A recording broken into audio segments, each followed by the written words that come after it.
जाहा दिनै जोंनि मानगोनां बड'फा उपेन्द्रनाथ ब्रह्मनि आन्दलन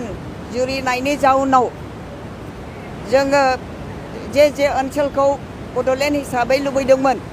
आरो बे बड'लेण्डआ माबायदि जानांगौ जोंनो मा अनुस्थान नांगौ बेफोरनि चार्टार अफ डिमान्ड जोंहा दंखायोमोन आरो बे हिसाबैनो बिथाङा थैनानै थांखांनायनि उनाव प्रेमसिं ब्रह्म आरो हाग्रामा महिलारि बिथांमोना आन्दलन खालामनायनि जाउनाव जोंहा 2003 सनाव 10 फेब्रुवारियाव जोङो माने बिटिसिखौ मोननो हादों बड'लेण्ड टेरिटरियेल काउन्सिलखौ जों मोननो हादों आरो बेनि उनावनो हाग्रामा महिलारिया एकर्ड खालामखांनायनि उनावनो मानगोनां जोंनि आसामनि मुख्यमन्त्रि गिबि मन्त्रि मानगोनां तरुण गगৈ बिथाङा फैनानै नैबे माबायावनो बे केम्पासावनो अखा हानायखाय बेवहायनो माने फाउन्डेसनखौ खालामदोंमोन फाउन्डेसना मानगोनां तरुण गगৈ सारा फाउन्डेसन खालामखांनायनि उनाव माने बाजेटखौ जोंना फाइनान्स मिनिस्टारा हमालासिनो थाबाय जों बुंबाय थाबाय मा लुनायनि बेबस्थाखौ माबार खालामदो हायाथ' जोंना रेडिखा थेवब्लाबो लुवाखै नाथाय बिनि उनाव बिजेपि एलायन्स सरकार फैनायनि उनाव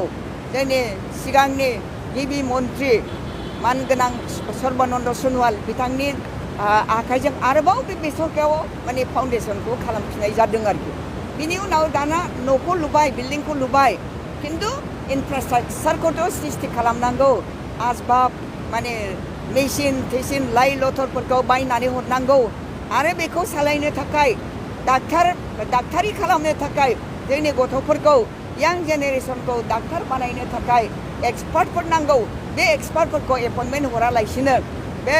लोबोरबोर मोनसे अनुस्थान खालामनो थाखाय सिन्था खालामदों जोंनि बे RNB सिभिल हस्पिटाल बेखौ लानानै थांनानै माने बिराद पेसेन्ट जादों बिराद डाक्टारफ्रा मोजां मावदों होननानै देखायनानै काउन्सिलनि रिकगनिसनखौ लाखिनो सेस्था खालामदों खिन्थु जाया थांब्लाबो जोंनि पेसेन्टफ्रा थांनाया बेसरगावनि जोंनि क'क्राझार मेडिकेल कलेज हस्पिटालाव थांनानै खिन्थु गोसोआ माने बायनानै फैफिननानै सोरबा बेंगलाव थाङो सोरबाबा एकदम बरपेटाव थाङो सोरबाबा प्राइभेट चेम्बारावसो थांनानै सिकित्साखौ लाफिननांगौ जायो दिनै बेबायदि अबस्था बिसिनि बे अबस्थाखौ नुनानैसो मेडिकेल काउन्सिला जोंनि बे मेडिकेल कलेजनि रिकगनिसनखौ रिकगनाइज खालामनो नागिरदों दा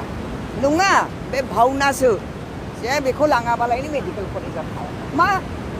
सोरखौ मा फोरोंनो नागिरदों